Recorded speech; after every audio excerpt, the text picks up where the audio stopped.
Hello, everyone. Well, night sweats, hot flashes, all the other symptoms that can interrupt sleep when women are going through perimenopause, right? What do we do? Well, do we understand circadian rhythm? That's some of the topic that we haven't really talked about and we don't understand. That's why we have Dr. Darley today. She is an international sleep expert focused on women's health, and she's written a ton of books and articles. So I welcome her here. Thank you so much for joining me. Thank you. Glad to be here. I'm going to let you start. Oh, great. So, as you know from your own personal experience, talking with your loved ones, community members, etc., women do have more sleep complaints, and we know that. Part of the discussion that is really missing is the role of circadian rhythms. So just to summarize briefly, a circadian rhythm is that 24-hour cycle in sleep and wakefulness, sleep occurring naturally at night. We're alert and awake and energetic, hopefully, during the day. And there's that circadian rhythm is actually controlled in the brain, and there are clock genes in every cell. So that makes our tissue do more or less of its different functions at different times of day. What happens with our circadian rhythm is if we're not living in accordance with nature, getting bright sunshine during the day and darkness at night, our circadian rhythm can kind of get muted. And that's one of the things that happens progressively as we get older. Our circadian rhythm is just not as strong, or I like to use the word robust. It gets kind of muted. And this relates actually for women as they're going through perimenopause, because a couple other roles of our circadian rhythm is our melatonin pattern. Melatonin should be high at night when we're in darkness, and then it's low during the day. But when we age, our melatonin pattern isn't as strong, and we're not releasing as much melatonin. And there's actually a connection between low melatonin and more perimenopausal symptoms. One of the things I'm sure you know, and all of our listeners know, is how bothersome those hot flashes and night sweats are. The night sweats particularly interrupt sleep. One thing that's interesting is that people who are more women, I should say, who are more night owls tend to have more sleep problems and hot flashes. When we can get their circadian rhythm stronger and shifted a little bit more to being a morning person, that night sweats actually are not as bothersome. Wouldn't that be great for people? Some of the factors that impact our circadian rhythm is getting light in the evening, light at night. That makes a big impact on our circadian rhythm, including our melatonin pattern. So the idea for light at night is that you should have your bedroom dark enough that when you hold your hand out at arm's length, you can't see your fingers wiggling. So check with yourself, is your bedroom that dark? So Anita, what other questions come up for you around women's sleep and hot flashes and circadian rhythms? Yeah, so since you are a naturopathic doctor, and I am going to ask this question on the vasomotor symptoms. From a natural point of view, what can women do? Sleep is, of course, one of the issues that women have, but what can they do to balance these two main symptoms that impact the sleep? Yeah, so first thing I would do is really focus on getting bright sunshine during the day and darkness at night, starting 2 or 3 hours before bed. use blue blocking glasses. And you can also think about supplementing with a low dose melatonin, not these high doses that you might see at the drugstore, but a good quality low dose 0.3 or 1 milligram melatonin to really keep your melatonin at those levels that we see in earlier life. That is going to help. And then in the morning, get bright sunshine in the first 2 hours of being awake. That helps you be more of a morning person. And we know that women who are morning types don't have as many hot flashes. So that's one thing. The other thing, Amita, is just to make sure you haven't developed some other sleep disorder. One thing that we think about is that it's a common misperception that obstructive sleep apnea is more in men.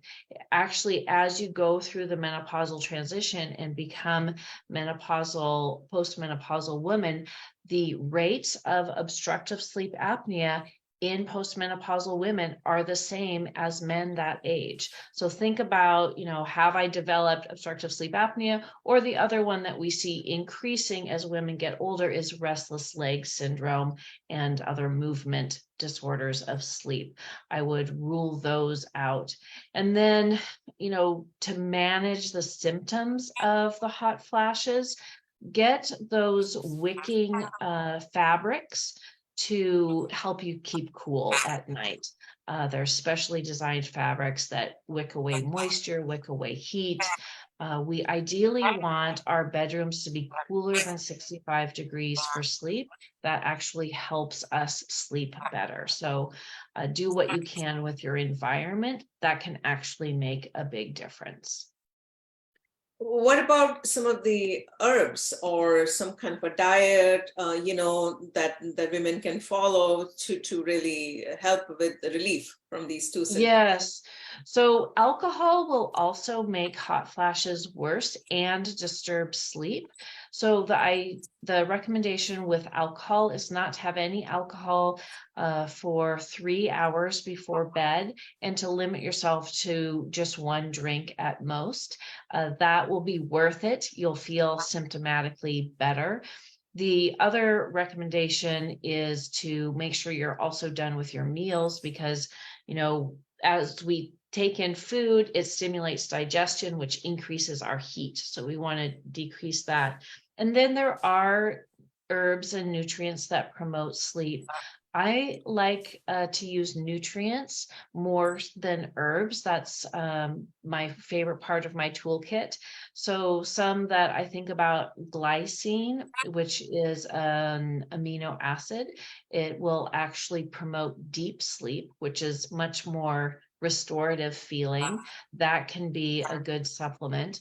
L-theanine is another one. That's a nutrient that comes from green tea. It can be very calming. So there are a broad range of nutrients and herbs that can be used to promote sleep too.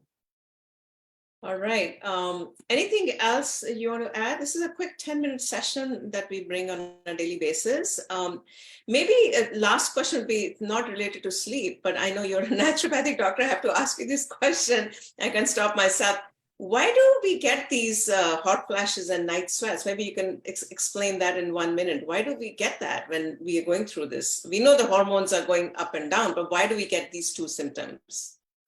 Well, it's really related to the reactivity of our vascular system, that we're having these acute, like, vasodilation experiences, kind of almost spasms, where we have vasodilation and it's promoting that sensation of heat.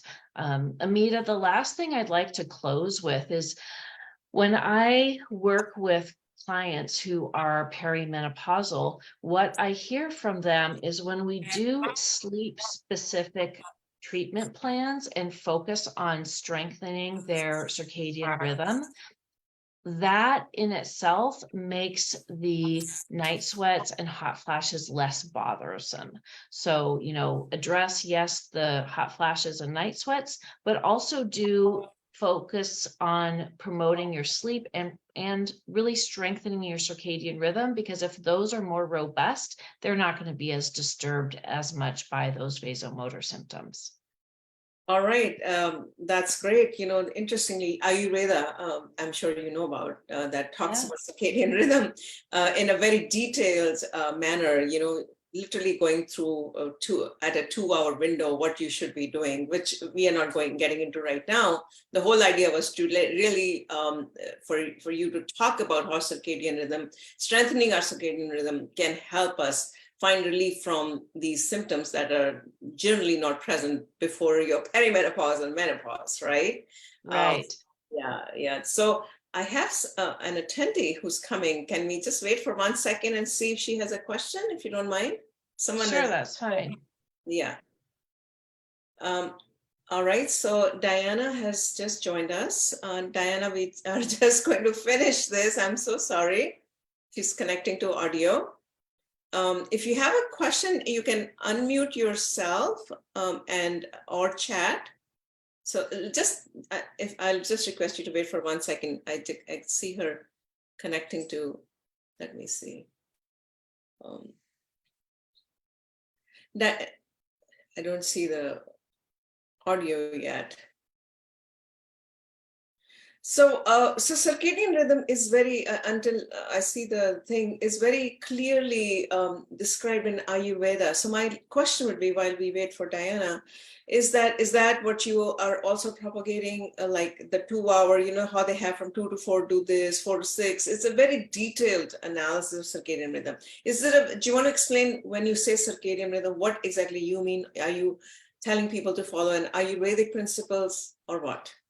Yeah, so I'm not an expert in Ayurveda, but we do have principles about when you have your meals, when you exercise, when you get sunshine, and when you get darkness. Those are all going to strengthen your circadian rhythm when they're very regularized. And the timing matters. For instance, if you skip breakfast and don't start your meals until 4 or 5 hours after you've woken up, that's going to push you to be more of a night person, make it more difficult to fall asleep early, and you're going to sleep later in the morning. If you want to be on an earlier schedule, getting up and having your breakfast shortly after awakening actually shifts you earlier. So you're more of a morning person, fall asleep easily at night, wake up easily in the morning.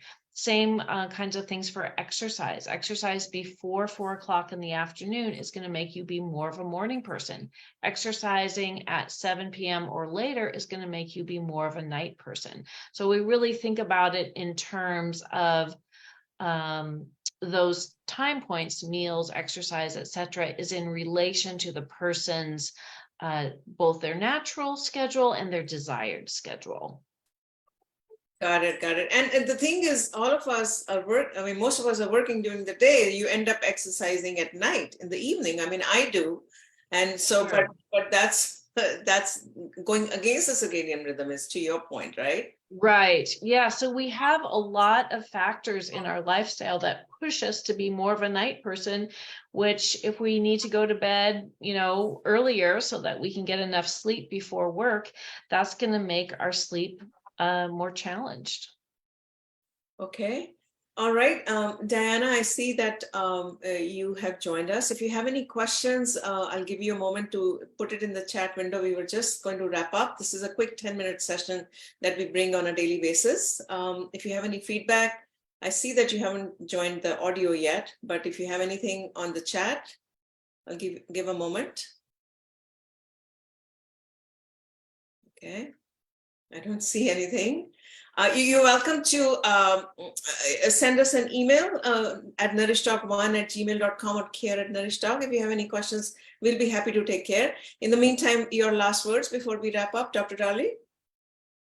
I encourage you to spend the effort to improve your sleep and strengthen your circadian rhythm, because sleep really touches every area of our health, not only those perimenopausal symptoms, but our concentration, health in a whole bunch of other ways, and even our relationships. So it'll pay off for you.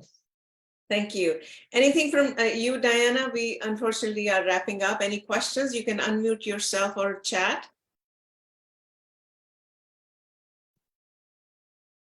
Okay, well, you can find us at nourishtalk.com, and we are here to help you with any issues. This is a quick 10-minute session that we bring on a daily basis just to bring awareness of perimenopause and menopause. So thank you so much for joining. Your Insta handle you want to share, Dr. Darley, before I wrap up? No, join me on Instagram at Skilled Sleeper, and I give tips on sleep and circadian rhythms most days. Thank you. Thank you so much, Diana. I know you didn't ask any question, but please feel free to reach out to us. Thank you. Great. Thank you. Bye-bye.